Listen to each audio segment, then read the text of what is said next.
begin with the electrovalent or ionic bond. But you remember first thing, the electrovalent or ionic bond is always formed between one metal and another should be non-metal. Now metals have 1, 2 or 3 valence electrons, that is 1, 2 or 3 electrons in their outermost shell, and non-metals have 5, 6 or 7 electrons in their outermost shell. The metals will lose their electrons and non-metals will accept these electrons. A metallic atom which loses electron, it will become which electron negative होता है, वो electron lose करके it will become positively charged ion, and positively charged ion is known as your cation. Let us take the example of sodium. Sodium is your metal because its electronic configuration is 281. 11 atomic number is 11, so 281, 1 in the outermost shell. So बच्चे ये electron अपना loose करेगा, एक electron lose किया तो इसके ऊपर Na positive आ गया, एक positive, that is cation. And जो नॉन मेटल्स होते हैं वो इलेक्ट्रॉन एक्सेप्ट करते हैं. For example chlorine, chlorine is 17 atomic number, that is 2,8,7. So outermost shell it has 7 electrons, so it will accept 1 electron and it will become Cl negative, that is anion. Is it clear? तो बच्चे अब ये cation है, एक anion है. अब ये दोनों ऑपोजिटली चार्ज होते हैं, इसकी वजह से इनके बीच में क्या बनती है, केमिकल बॉन्ड बनती है.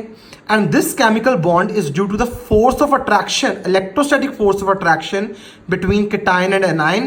That's why this bond is known as electrovalent और ionic bond. Is it clear? But just sometimes this question is also asked, why are ionic compounds stable? It is because of this reason only, because ionic compounds are formed by ions, एक cation और एक anion, and there also exists a repulsive force. बच्चे इनके बीच में repulsive ही रहेगी, क्यों? क्योंकि एक पॉजिटिव एक नेगेटिव है. लेकिन जो इसके बीच में इलेक्ट्रोस्टैटिक फोर्स ऑफ अट्रैक्शन होती है बिटवीन द ऑपोजिट चार्जेस, वो उससे भी ज्यादा होती है, जिसकी वजह से आयनिक कंपाउंड्स आपके हमेशा क्या रहते हैं, स्टेबल रहते हैं. रिमेंबर दिस थिंग बच्चे, ठीक है. आपको एग्जांपल्स पता होने चाहिए. Sodium chloride, magnesium chloride, calcium oxide, potassium bromide, calcium chloride. Is it clear? आपके सिलेबस में ज्यादातर सोडियम क्लोराइड, मैग्नीशियम क्लोराइड और कैल्शियम ऑक्साइड पूछे जाते हैं, लेकिन these are also your examples of electrovalent or ionic compounds. Remember that. Then this definition, we already know that those chemical compounds which are formed due to the transfer of electrons from one atom to another atom, those compounds are known as your electrovalent or ionic compounds. And what is electrovalency? The number of electrons that an atom of an element loses or gains. बच्चे इसमें देखो, एक ही electron lose किया, इसने एक electron gain किया, तो इसकी इलेक्ट्रोवेलेंसी कितनी होगी, 1 होगी. दैट इज जितने इलेक्ट्रॉन्स एक एटम लूज करेगा या गेन करेगा टू फॉर्म इलेक्ट्रोवेलेंट और ionic bond, that is known as your electrovalency. I guess it is very clear. Now, what are the conditions for the formation of electrovalent or ionic bond? First is your low ionization potential. मैंने आपको बताया था ionization potential low होगी तो इसका मतलब क्या है कि वो अपना इलेक्ट्रॉन इजिली लूज कर देगा.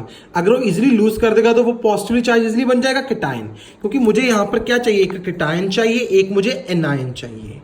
इज इट क्लियर बच्चे? दूसरा है हाई इलेक्ट्रॉन एफिनिटी. ये भी मैंने आपको बताया था, जितनी इलेक्ट्रॉन एफिनिटी हाई होगा उतनी जल्दी वो इलेक्ट्रॉन को एक्सेप्ट करेगा, मतलब उतनी जल्दी ही एनायन बनेगा. And third is large electronegativity difference.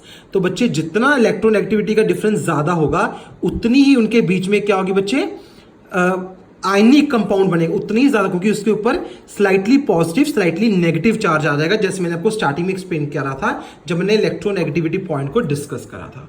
So all these 3 conditions are very clear to everyone.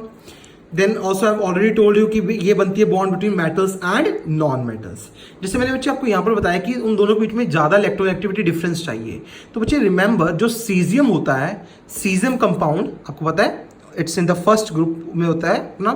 तो जैसे हलीना की रब से फरियाद, do you remember that, hydrogen, lithium, sodium, तो नीचे आके सीजियम आता है.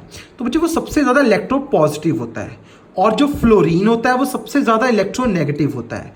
तो जो आपका सीजियम फ्लोराइड होता है वो सबसे ज्यादा आयनिक कंपाउंड होता है. क्यों? क्योंकि उनके बीच में इलेक्ट्रोनेगेटिविटी डिफरेंस सबसे मैक्सिमम होता है, लार्ज होता है. I guess this is very clear to everyone. Now let us discuss some of these electrovalent compounds.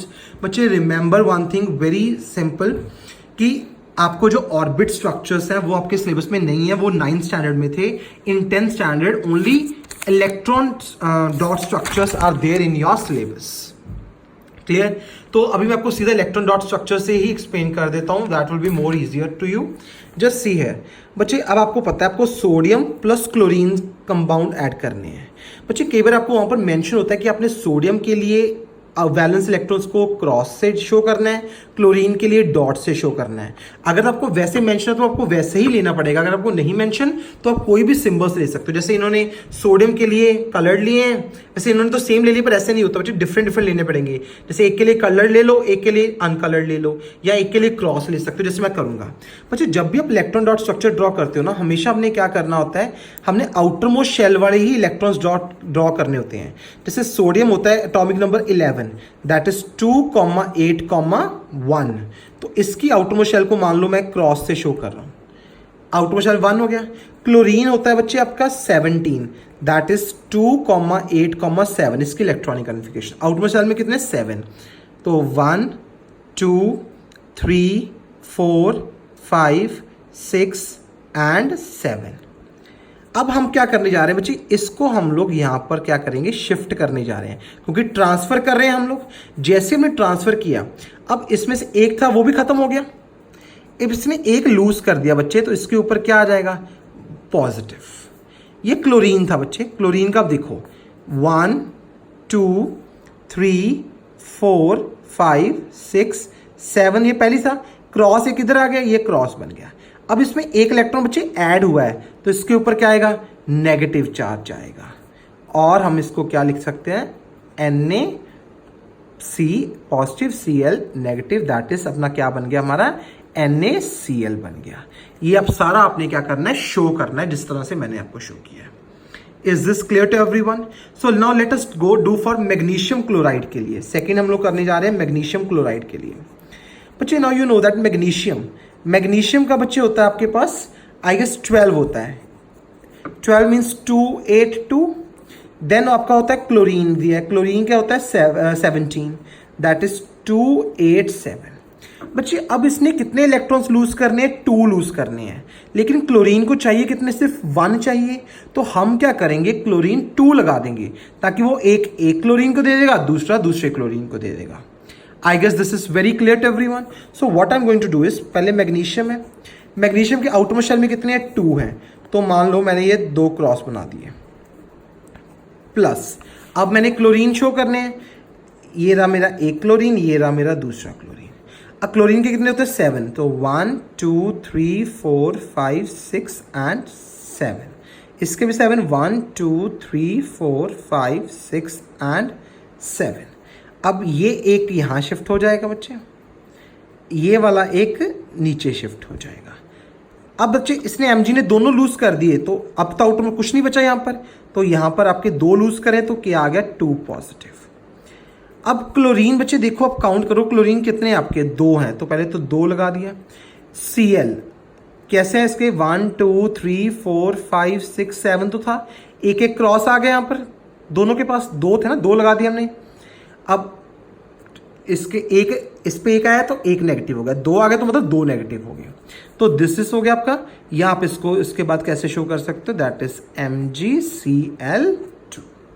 I guess this is also very clear to everyone.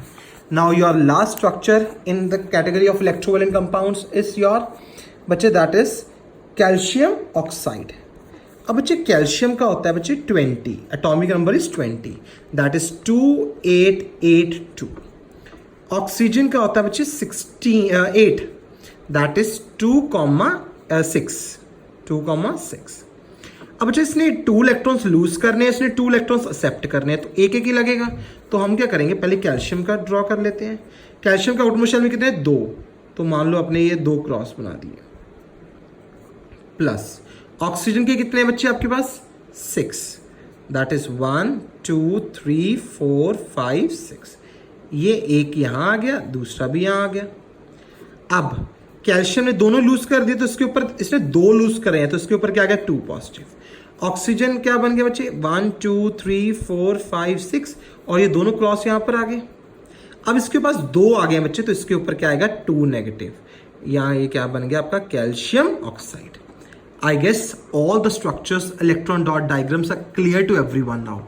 Remember electron dot diagrams में जब भी हमने show करना है सिर्फ outermost shell वाले show करने हैं और आपने हमेशा डिफरेंट शो करना है. अगर यहाँ पर क्रॉस है तो यहाँ पर आपने डॉट शो कर दिए. Is this clear बच्चे all to everyone?